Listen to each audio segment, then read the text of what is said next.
di Ramadan. Tapi ada yang aneh tahun itu.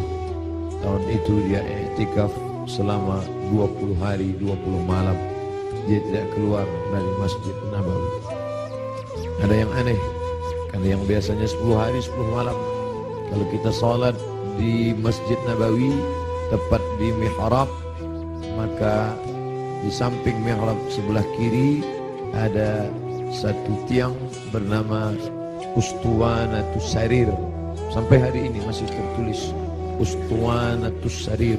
Ustuwana artinya tiang, sarir tempat tidur. Karena di bawah tiang itu diletakkan tempat tidur Nabi Muhammad sallallahu alaihi wasallam.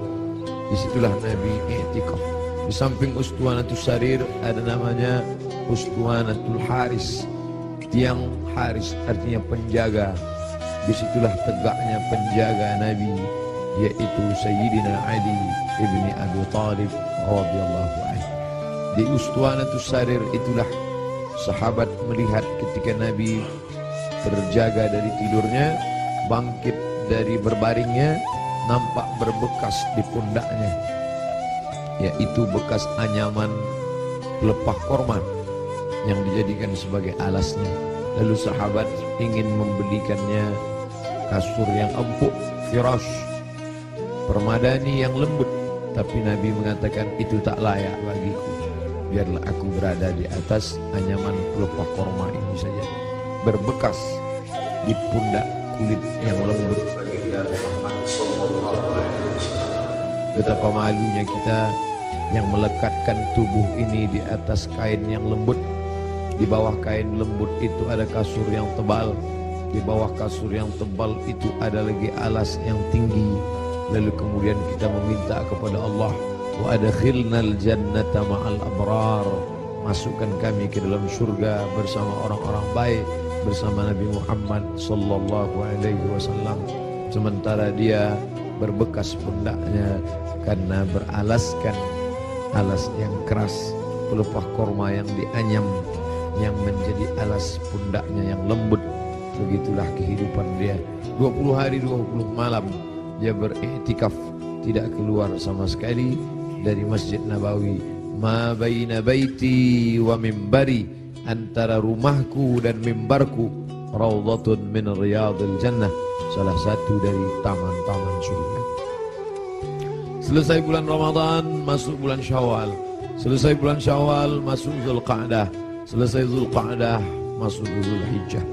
Di bulan Zulhijjah beliau melaksanakan haji yang sebelumnya sudah difardukan, tapi barulah dilaksanakan haji tahun itu, disebut dengan haji wada. Wada, selamat tinggal, karena memang setelah itu Nabi meninggal dunia. Maka pada haji wada itu dia pergi ke tanah suci Makkah Al-Mukarramah. Ada yang unik, ada yang aneh. Biasanya beliau berkurban kambing, dia potong 1 ekor untuk keluarganya. Hadza li Muhammad, wa untuk keluarga Muhammad. Kemudian dia potong lagi, hadza li ummati Muhammad, ini aku potong untuk umat Muhammad sallallahu alaihi wasallam.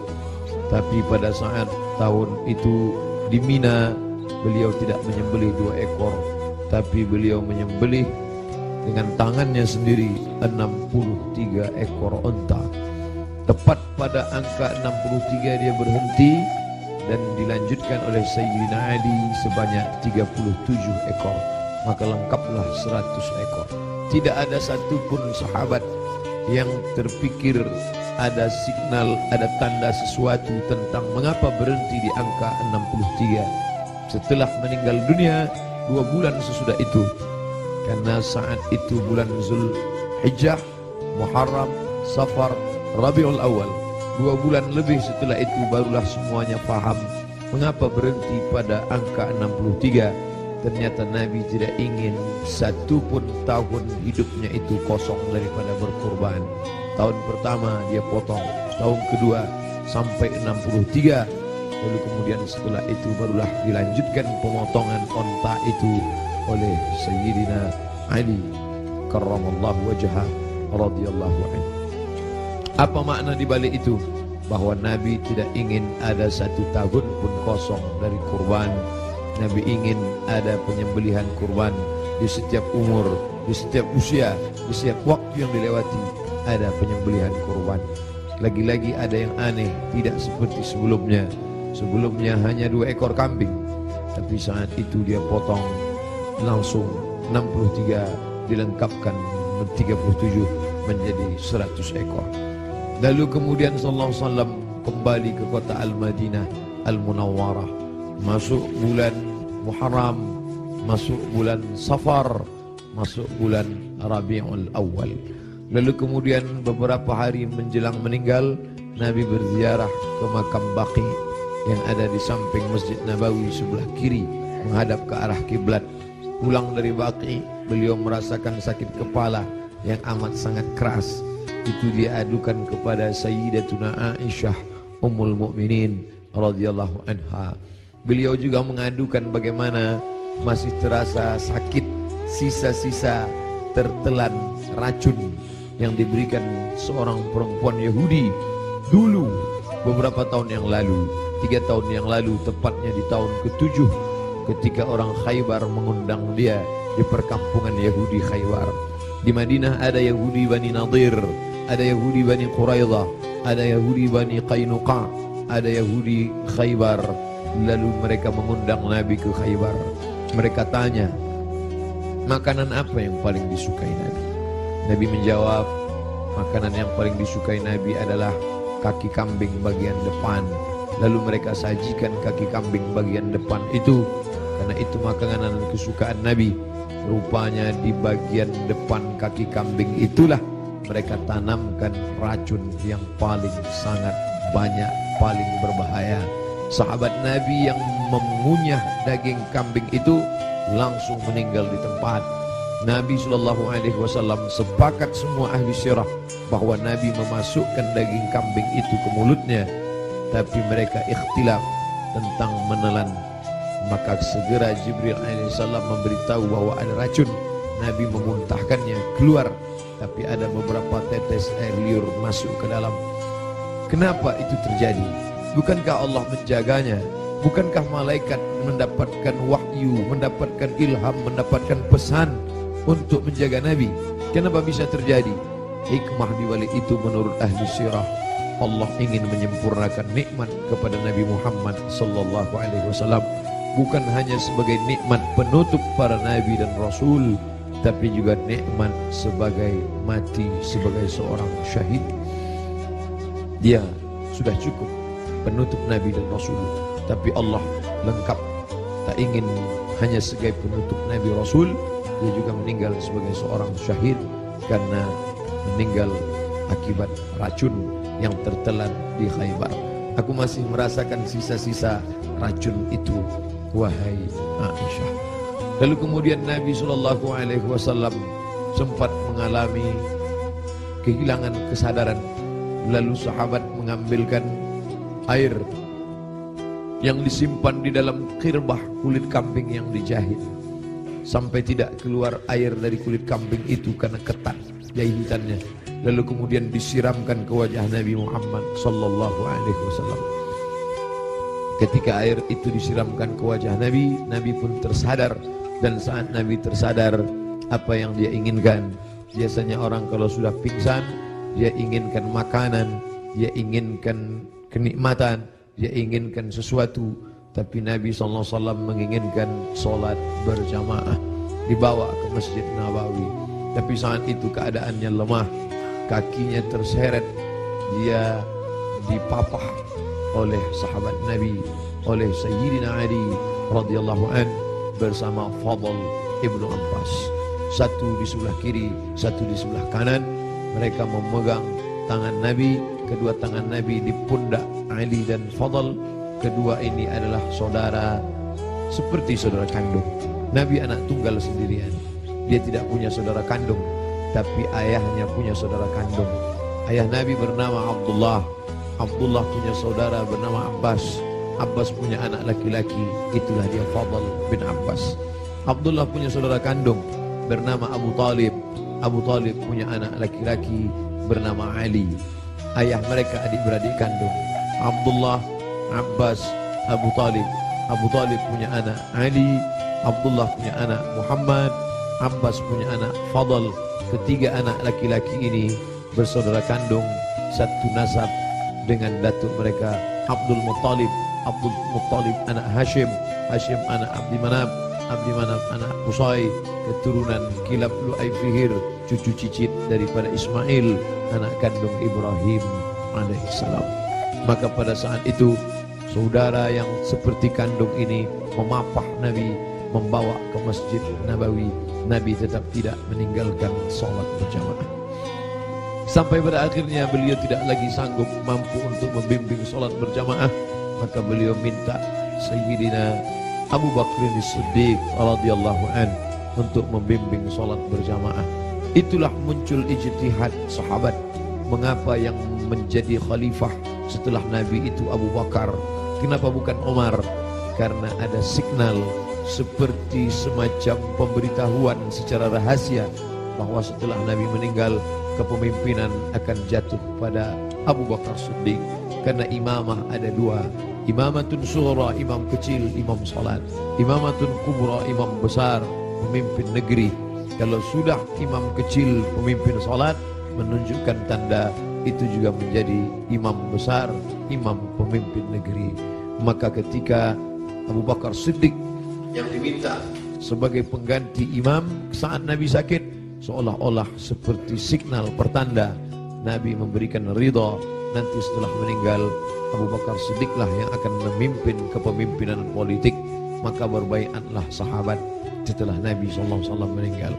Salat dipimpin oleh Abu Bakar Siddiq radhiyallahu an. Sahabat menunggu, Nabi tak juga keluar. Ternyata signal itu diberikan kepada Abu Bakar. Abu Bakarlah yang memimpin salat. Sampai akhirnya pada suatu ketika Nabi membuka tirai jendela dari samping kamarnya bersama Aisyah yang langsung tembus ke Masjid Nabawi. Sahabat sudah tegak berdiri. Sahabat menunggu bahwa akan dipimpin oleh Nabi. Tapi mereka faham Nabi tidak dapat berjalan. Nabi tetap berada di kamarnya. Nabi hanya melihat dari balik jendela, dari pertanda wajahnya, dari anggukan kepalanya. Sadarlah mereka bahwa Nabi memberikan signal, salatlah bersama Abu Bakar Siddiq. Nabi tetap berada di kamarnya karena dia tidak bisa ikut serta bersama para sahabat yang akan melaksanakan salat. Lalu kemudian dibawa oleh Fadl dan Abu Bakar, dibawa oleh Fadl dan Ali, diberikan kekuatan oleh Allah Subhanahu wa taala. Nabi naik ke atas mimbar tepat pada hari Rabu. Hari Rabu terakhir. Kamis, Jumat, Sabtu, Ahad, Senin. 5 hari menjelang meninggal. Nabi naik ke atas mimbar. Sampai di atas mimbar apa kata Nabi sallallahu alaihi wasallam? Man kuntu jalattu lahu dhahran. Siapa yang pundaknya pernah aku cambuk. Saat aku mencambuk onta, lalu ujung cambuk itu terkena pundaknya karena dia berada di balik onta, di balik kuda, di balik keledai, di balik bukit. Terkena ujung cambuk itu. Lalu dia merasa sakit hati. Tapi dia tidak mau menuntut karena dia segan. Karena aku seorang Nabi. Man kuntu jalattu lahu dhahran. Siapa yang pundaknya pernah aku cambuk, hadza dhahri, ini pundakku. Ini pundak Muhammad. Falyastaqit minhu, silakan balas. Sahabat semua terdiam. Sahabat tahu masa-masa perpisahan itu pasti akan datang. Nabi minta maaf. Siapa yang kulitnya pernah aku sakiti, ini pundakku, silakan balas. Semua sahabat terdiam. Man kuntu syatamtu lahu irdan. Siapa yang pernah cakap kasar menyinggung perasaannya. Man kuntu syatamtu lahu irdan. Siapa yang pernah aku caci maki, andai datang keluar kata-kata kasar dari lidahku, lalu kemudian hatinya tersinggung, hadza irdi, ini harga diri Muhammad. Falyastaqit minhu, silakan balas. Semua sahabat terdiam. Tak ada sahabat yang ingin membalas. Mereka mengikhlaskan semua. Andai pernah tercambuk pundak mereka, ya Rasulullah, jangankan pundak, nyawa kami berikan untuk kau. Saat gigimu patah, saat pelipismu berdarah, sahabat menghunuskan pedang di tengah pasukan berkobar pada perang Uhud. Mereka masuk, dijamin pasti 99,9% akan mati. Mereka memberikan nyawanya untuk Nabi Muhammad sallallahu alaihi wasallam. Abu Bakar Siddiq, hartanya, emasnya, sampai berbungkal dia berikan untuk biaya hijrah.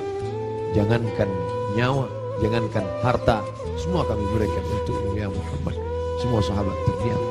Lalu kemudian Nabi bertanya, siapa yang pernah aku pinjam uangnya dan belum dibayar? Kemudian tegak seorang sahabat, innalaka alayya thalatha darahim. Engkau ada utang 3 dirham ya Muhammad. Engkau pernah pinjam uang thalatha darahim, 3 dirham dan belum terbayar.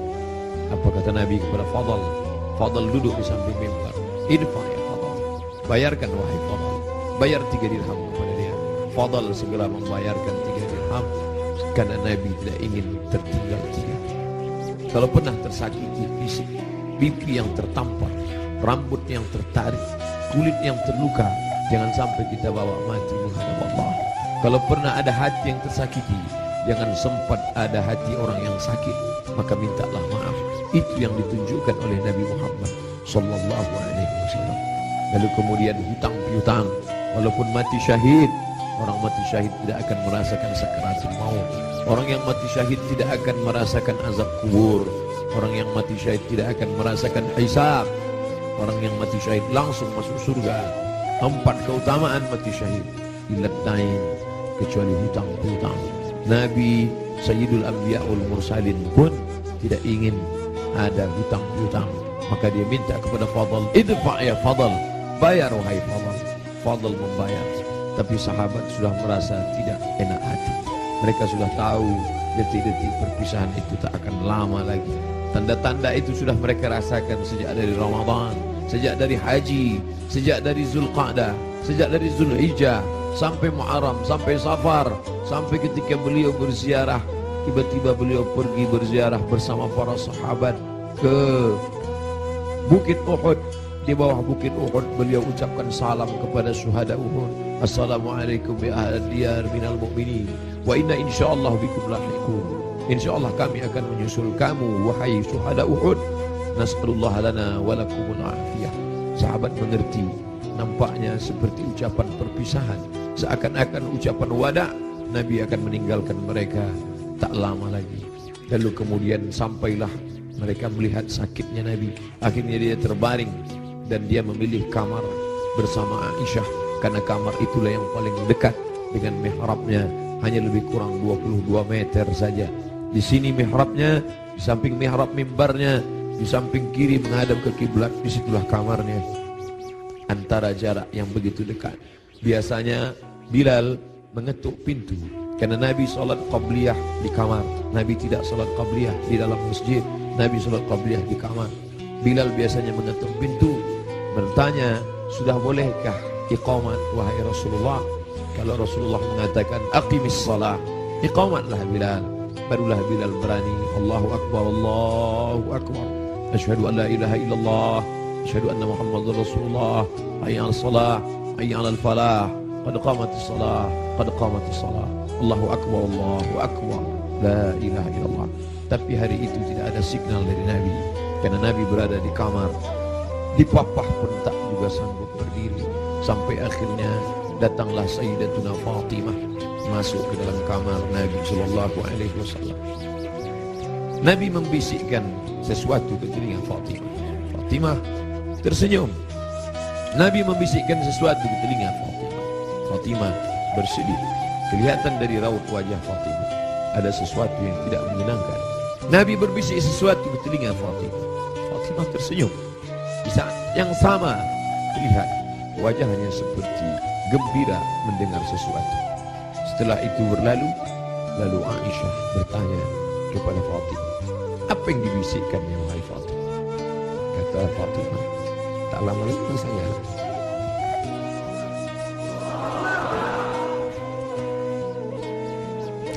tak lama lagi masanya aku akan menghadap Allah SWT.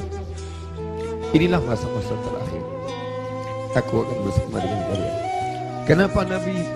Kenapa Fatimah tersenyum?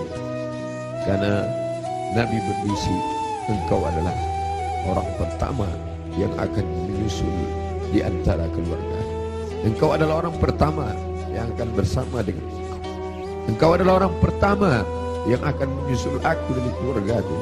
Ucapan Nabi itu benar.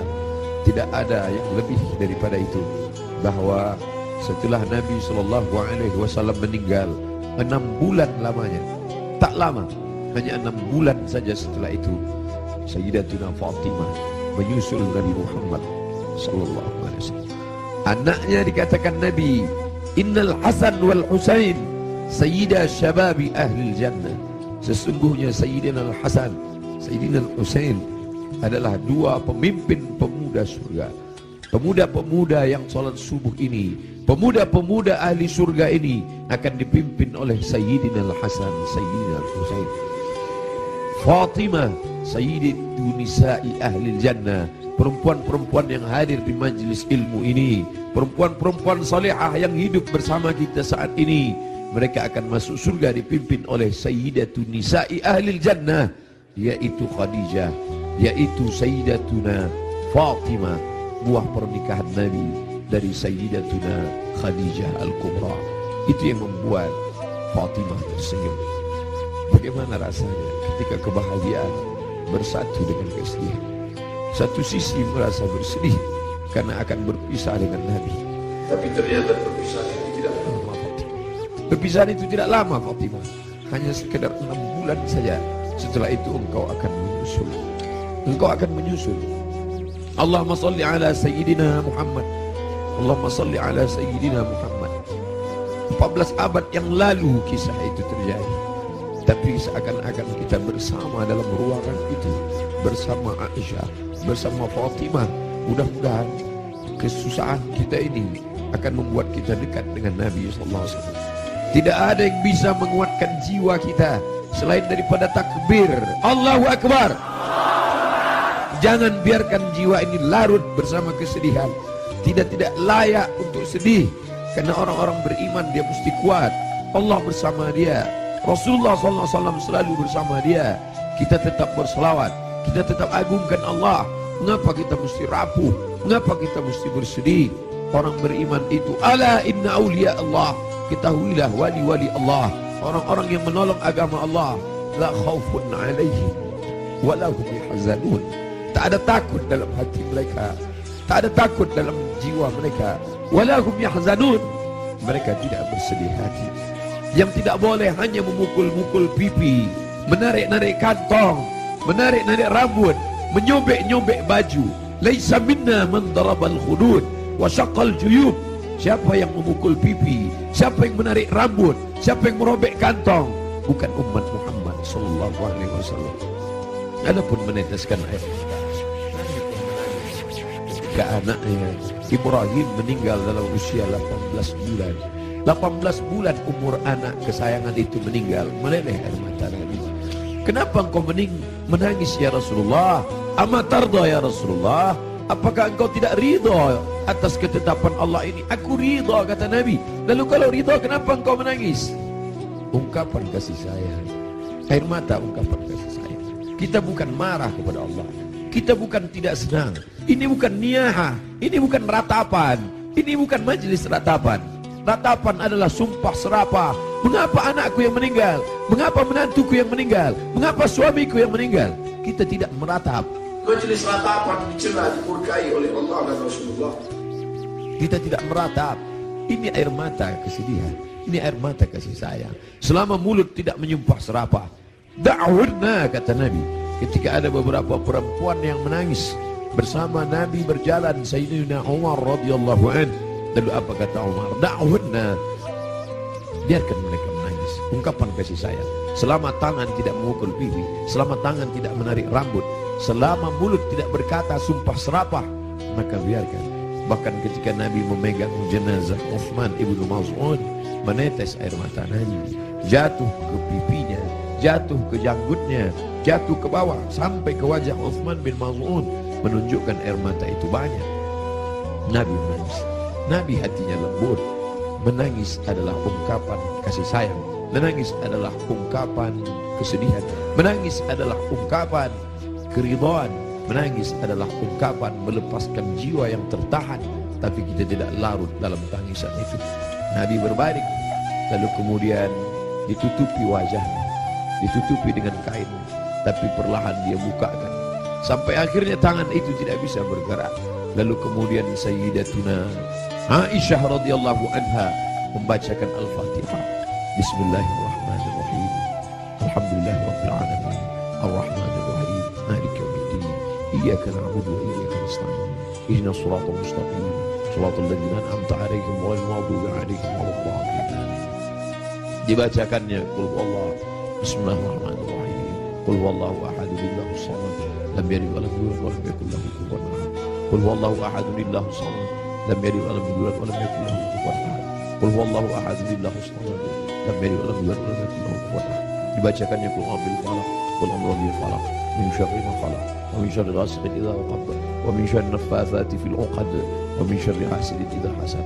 Dibacakannya qul a'udzu bin nas, malikin nas, ilahin nas, min syarril wasil khannas, alladzi yuwaswisu fi sudurin nas, minal jinnati wan nas. Lalu telapak tangan Nabi ditiupkan, ayat-ayat yang sudah dibacakannya itu yang penuh berkah ditiupkannya ke telapak tangan Nabi. Padahal mestinya kita yang membacakan, kita tiupkan ke telapak tangan kita, lalu kita usapkan ke wajah orang yang sakit. Tapi Sayyidatuna Aisyah tidak ingin melangkahi. Ada tangan yang lebih berkah daripada tangannya, ada tangan yang lebih mulia daripada tangannya. Itulah tangan Sayyidul Ahlil Jannah, Sayyidina wa Maulana Muhammad sallallahu alaihi wasallam. Ditiupkan ke telapak tangannya, lalu diusapkan ke wajah Nabi Muhammad sallallahu alaihi wasallam. Aisyah melihat di wajah Nabi seperti menginginkan sesuatu. Sebagai seorang istri yang menemani Nabi dalam suka dan duka, dalam senang dan tawa, maka Nabi mengerti bahasa, Aisyah mengerti bahasa yang diperlihatkan oleh Nabi SAW. Lalu kemudian Aisyah paham bahwa Nabi menginginkan siwak. Nabi suka kepada siwak. Laula an asyqa ala ummati, kalau tidak memberatkan bagi umatku, la amartuhum bisiwak, pasti aku perintahkan mereka bersiwak inda kulli shalah, dalam setiap salat. Lalu kemudian Aisyah mengambil siwak, lalu merobek ujung kulit siwak dan mengunyahkannya agar ujung siwak itu keluar serabutnya. Lalu kemudian diberikan, diletakkan ke bibir Nabi sallallahu alaihi wasallam. Air liur terakhir yang bersatu dengan mulut Nabi sallallahu alaihi wasallam adalah air liur yang digigitkan oleh Sayyidatuna Aisyah ke ujung siwak, lalu diberikan. Tampak senyum di wajah Nabi sallallahu alaihi wasallam. Makin lemah. Hari Senin, saat yang amat sangat menyedihkan, Nabi makin lemah. Nabi berkata, apa kata Nabi sallallahu alaihi wasallam? As-salah, as-salah. As-salah, as-salah. Salat. Wa ma malakat aymanukum, dan budak hamba sahaya. As-salah, simbol tentang hubungan hablum minallah. Jangan pernah putus. Jangan pernah putus salat. Jangan tinggalkan salat. Jangan tinggalkan masjid. Pesan Nabi itu, kita tidak hanya sekedar larut meneteskan air mata, tapi juga kita menjalankan sunnah Rasulullah sallallahu alaihi wasallam. Beginilah ramainya umat Muhammad sallallahu alaihi wasallam. Wahai Abdul Samad, mereka datang bukan karena engkau. Wahai pengurus masjid, mereka datang bukan karena engkau. Mereka datang karena ingin melaksanakan pesan terakhir Nabi, as-salah, as-salah, as-salah. Salat. Wa ma malakat aymanukum, hamba sahaya. Orang yang paling lemah, rendah levelnya, budak hamba sahaya. Nabi tidak mengatakan jaga ibumu, karena kalian pasti menjaga ibu kalian. Jaga ayahmu, karena kalian pasti menjaga ayah kalian. Jaga istrimu, karena kalian menjaga. Tapi ada orang yang paling lemah, paling rendah, budak hamba sahaya. Jangan kalian sia-siakan. Jangan kalian hardik. Jangan kalian susahkan mereka. Jangan kalian buat mereka seperti kuli. Jangan buat mereka. Nabi mengajarkan membebaskan budak hamba sahaya. Akhirnya hari ini tidak ada lagi perbudakan, tidak lagi hamba sahaya, tapi pembantu-pembantu kalian. Jangan kalian makan gajinya. Jangan kalian makan titik puluh keringatnya. Supir kalian, security kalian, orang yang menggali parit untuk mencari makan, pekerja kalian. Sampai hati kalian makan titik puluh keringatnya. Sampai masanya nanti mereka lebih mulia daripada kalian, dan amal sholat kalian, puasa kalian akan habis diambil. Atadruna mal muflis, tahukah kamu siapa itu orang yang bangkrut? Siapa itu ya Rasulullah? Mayati yaumal qiyamati bi salatin, orang yang datang menghadap Allah dengan salat yang banyak, wa siyamin, puasanya banyak, wa zakatin, zakatnya banyak, haji umrohnya banyak, tapi dia sudah menganiaya orang lain. Qad syatama hadza, mencaci maki si fulan, wa daraba hadza, menempeleng si fulan, wa akala mala hadza, memakan harta si fulan, wa syatama hadza, mencaci maki si fulan. Mereka akan datang menuntut di hadapan Allah. Nabi berpesan, as-salah, as-salah, jaga salat, jaga salat, jangan tinggalkan salat. Wa ma malakat aymanukum, budak kalian, hamba sahaya kalian. Hari ini tidak lagi ada hamba sahaya, tapi ada orang-orang lemah di sekitar kita. Anak yatim di antara kalian, jaga. Fakir miskin di antara kalian, jaga. Janda-janda tua, suaminya sudah meninggal, hidup sebatang kara, anaknya tidak lagi ada, jaga. Jangan sampai mereka kelaparan. Mereka orang-orang yang al-mustad'afun, orang-orang lemah, berada di bawah kekuasaan kalian, maka tolong bantu mereka. Apa kata Nabi sallallahu alaihi wasallam sebelum dia meninggal? La'anallahu al-yahud wan nasara. Allah melaknat Yahudi dan Nasrani. Kenapa? Ittakhadhu qubur anbiya'ihim masajid. Mereka menjadikan kubur nabi-nabi dan orang soleh di antara mereka, mereka robah menjadi masjid, mereka robah menjadi tempat ibadah. Nabi melarang. La'anallahu al-yahud wan nasara. Allah melaknat Yahudi dan Nasrani. Ittakhadhu qubur anbiya'ihim masajid. Alhamdulillah, sampai hari ini tidak ada satupun orang Islam di dunia ini yang meratakan kubur dengan tanah, lalu di atas kubur itu dibangun masjid sebagai tempat ibadah. Tidak ada. Di bawah lantai ini tidak ada kuburan. Andai ada kubur di bawah lantai ini, maka kita sudah melanggar peringatan terakhir. Detik-detik menjelang Rasul meninggal, biasanya orang meninggal akan menyampaikan pesan-pesan penting. Hari itu dia lepaskan semua. Budak-budak hamba sahayanya dia merdekakan semua. Tombaknya, pedangnya, baju besinya dia wakafkan semua fisabilillah. Tidak ada yang melekat pada tubuhnya. Dia ingin mati menghadap Allah Subhanahu wa taala dalam keadaan bersih sebersih-bersihnya. Tapi pesan-pesan ini penting. Dia tidak ingin ada orang membangun makam menjadi tempat ibadah, lalu kemudian orang beribadah di sana, sholat di atasnya. Adapun ada makam di samping kiri masjid, di samping kanan masjid, ada dinding, ada jalan, maka itu tidak termasuk menjadikan makam sebagai masjid. Yang dilarang hanyalah meratakan makam lalu dibangun masjid di atasnya. Laknat Allah, laknat Rasulullah kepada mereka yang melakukan itu. Dan kita tidak ada satupun yang melakukan itu. Masjid kita bersih daripada ini. Sampai akhirnya saat petang hari Nabi mulai mengatakan, apa kata Nabi SAW? Ma'an nabiyyin was-siddiqin was-syuhada was-salihin wa hasuna ulaika rafiqa. Ma'an nabiyyin, akan bersama dengan para nabi, Adam, Idris, Nuh, Hud, Saleh, Ilyas, Ilyasa, Zakaria, Musa, Yahya, Ayub, Sulaiman, Zulkifli. Mereka sudah lama menantikan saat Isra Mi'raj bertemu di langit pertama, bertemu di langit kedua, bertemu di langit ketiga. Bahkan wa antal imam, engkau yang menjadi imamnya saat salat di Masjidil Aqsa. Tapi ini pertemuan bukan antara hidup dengan mati, tapi pertemuan antara orang yang sudah meninggalkan kehidupan. Ma'an nabiyyin, akan bersama dengan para nabi. Was-siddiqin, akan bersama dengan para siddiqin, orang-orang yang benar. Was-syuhada, akan bersama dengan orang yang mati syahid. Was-salihin, akan bersama dengan orang-orang yang soleh. Wa hasuna ulaika rafiqa, mereka itulah sebaik-baik teman. Kalian sahabat-sahabat, kalian adalah orang-orang baik, tapi aku akan bertemu dengan orang yang lebih baik. Siapa dia? Para nabi, was-siddiqin, was-syuhada, was-salihin. Puncaknya kalimat panjang itu tak lagi keluar dari mulut Nabi, tapi mengatakan Allahumma birrafiqil a'la, akan bersama dengan Allah yang maha tinggi. Tidak ada lagi. Tadi bersama sahabat, bersama istri, bersama anak, bersama Sayyidatuna Fatimah, bersama Sayyidatuna Aisyah, tapi hari ini sudah lebih tinggi lagi, bersama para nabi, bersama siddiqin, bersama syuhada, bersama salihin.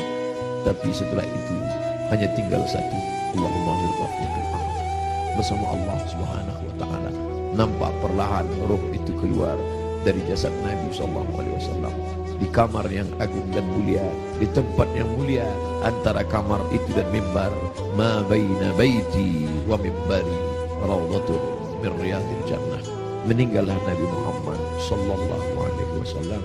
Inna lillahi wa inna ilaihi raji'un. Sampai berita itu kepada sahabat.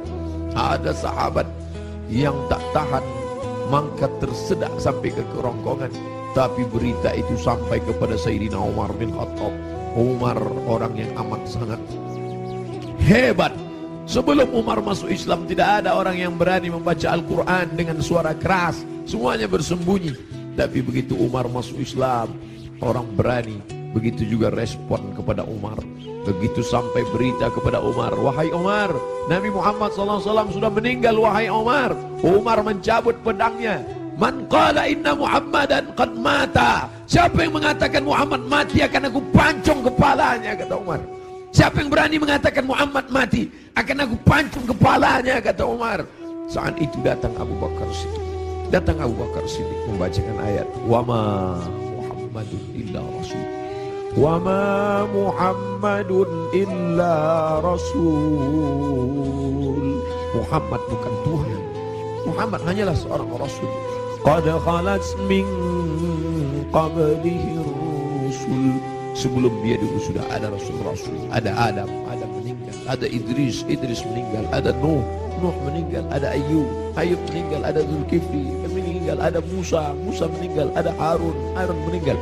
Qad khalat min qablihi rusul afa immata, kalau dia meninggal, au qutila, atau dia dibunuh orang, inqalabatum ala a'qabikum, apakah kalian akan meninggalkan agama ini? Apakah kalian akan murtad? Begitu mendengar ayat itu, padahal Umar bin Khattab hafal Quran, padahal Umar bin Khattab termasuk 40 sahabat kutabul wahyi, penulis wahyu. Tidak hafalkah dia ayat itu? Dia hafal Quran, dia penulis wahyu. Tapi kenapa ketika pukulan berat itu datang, lupa, hilang ayat itu di kepalanya? Maka kita pun begitu dalam hidup ini. Kadang ketika pukulan berat itu datang, kita perlu sahabat, kita perlu teman-teman. Saat ini Abdul Somad yang mengingatkan, saat ini Abdul Somad yang membacakan. Tapi sampai masanya pukulan berat itu datang bertubi, Abdul Somad pun lupa. Siapa yang akan mengingatkan dia? Ada sahabat-sahabat dakwah semua. Abdul Somad bukan guru, Abdul Somad bukan imam, Abdul Somad bukan syekh, Abdul Somad bukan habib. Abdul Somad hanyalah seorang sahabat dakwah yang saling mengingatkan, watawasau bil haq, watawasau bis sabr. Hari ini aku yang mengingatkan engkau saudara. Tapi besok aku boleh lupa, besok aku boleh lalai. Kalian yang akan mengingatkan. Ustaz Somad dulu yang ceramah tentang ini. Ustaz Somad dulu yang kenapa engkau lupa Ustaz? Hari ini subuh ini yang penuh berkah. Allahumma barik li ummati fi bukuriha. Ya Allah, berkahi umatku ini pada waktu pagi, pada waktu subuh. Lalu kemudian berita itu sampai kepada Umar. Umar tak dapat menguasai jiwanya. Ternyata cinta mengalahkan ayat. Ternyata cinta mengalahkan semuanya. Tapi ada orang tua yang santun membuat pedang itu terjatuh. Bagaimana dengan sahabat yang lain? Bilal tidak sanggup tinggal di kota Al-Madinah Al-Munawwarah. Bagaimana mungkin dia bisa sanggup tinggal di sana? Setiap subuh dia akan mengetuk pintu itu. Dan mulai besok Selasa, kalau dia ketuk pintu itu tidak ada lagi yang keluar dari kota. Bagaimana mungkin dia sanggup tinggal di sana? Dia tinggalkan kota Madinah.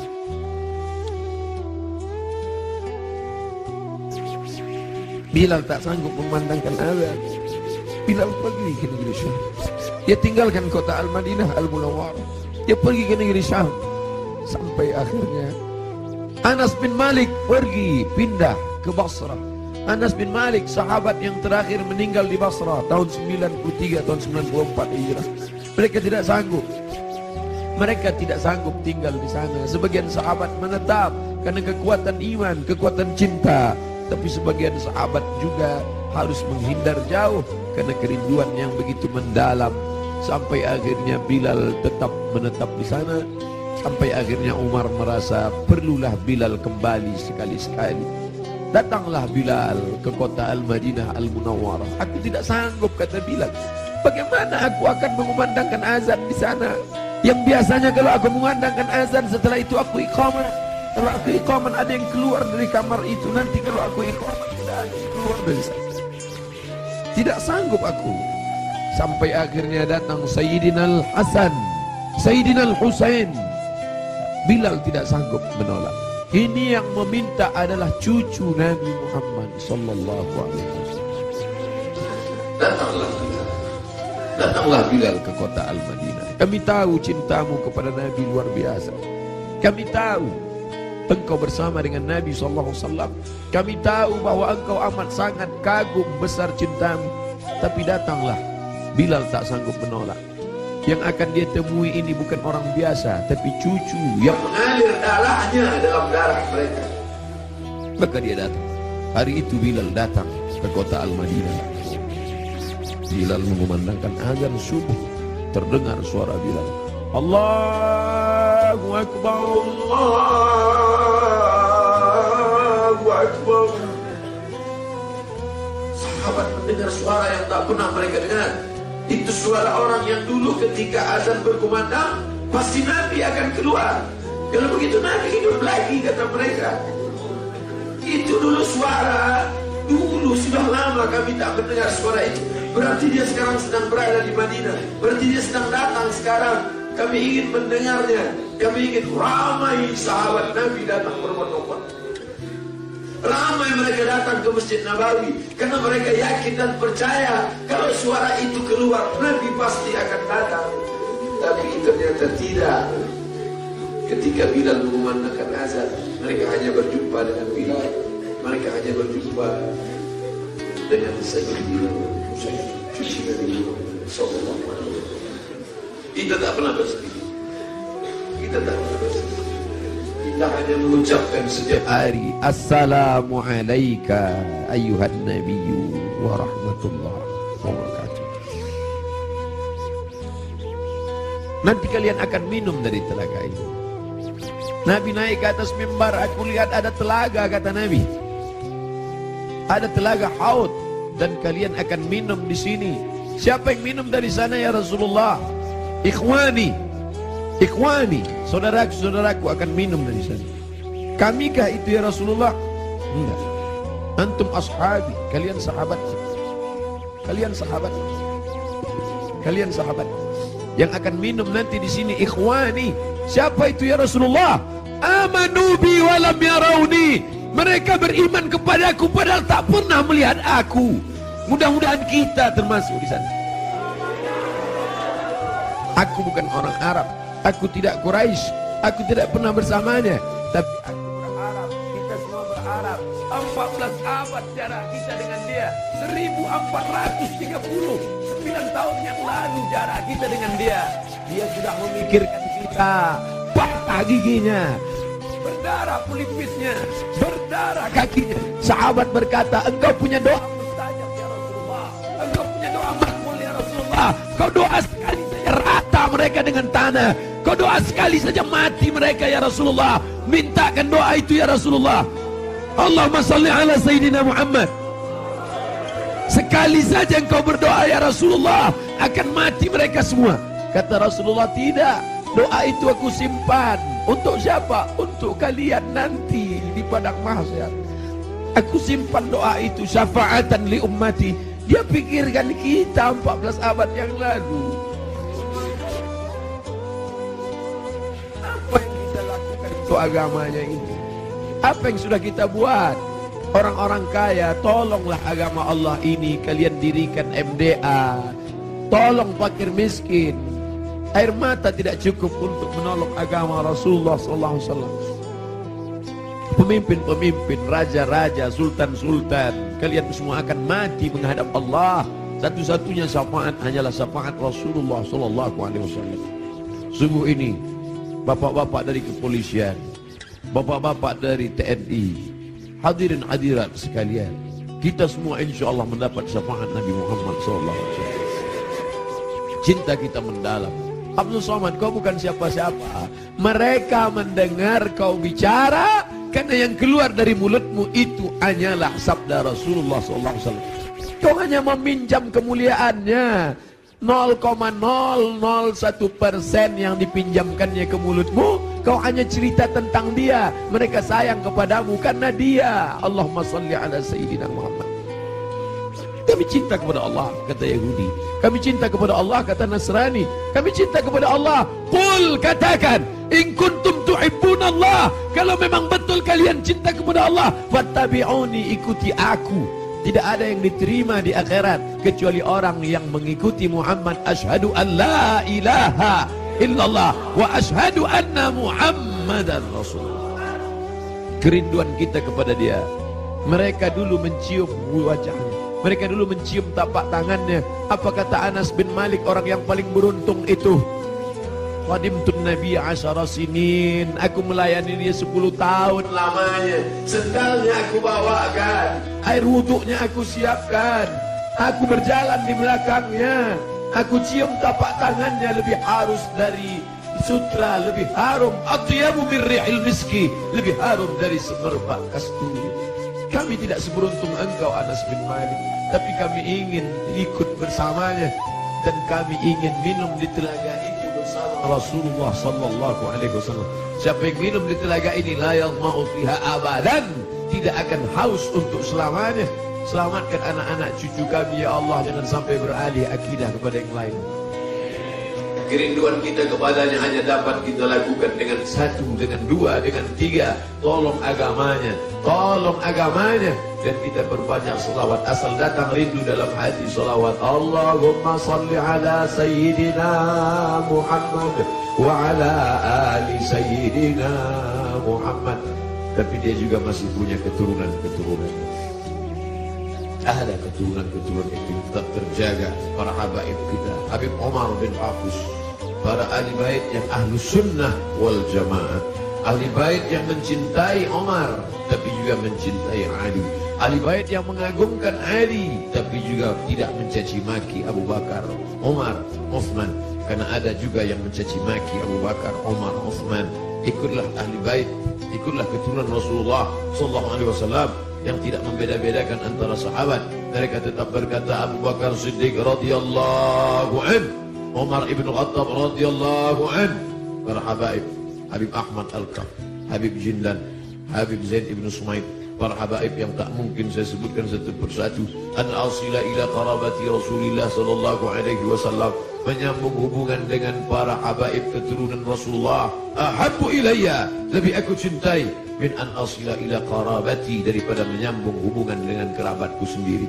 Motivasi itulah yang membuat al-fakir yang hina datang menjumpai Habib Rizik Syihab, mencium tangannya, memeluknya, karena dia salah satu dari bagian keturunan Rasulullah sallallahu alaihi wasallam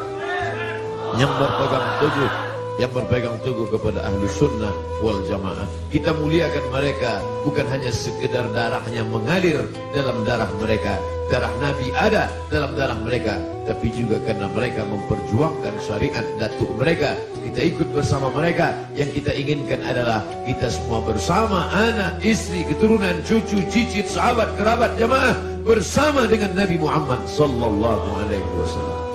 Ala hadhihi niyyah wa kulli niyyatin salihah. Al-Fatihah. A'udzu billahi minasyaitonir rajim. Bismillahirrahmanirrahim. Alhamdulillahi rabbil alamin. Ar-Rahmanir Rahim. Maliki yaumiddin. Iyyaka na'budu wa iyyaka nasta'in. Ihdinas siratal mustaqim. Siratal ladzina an'amta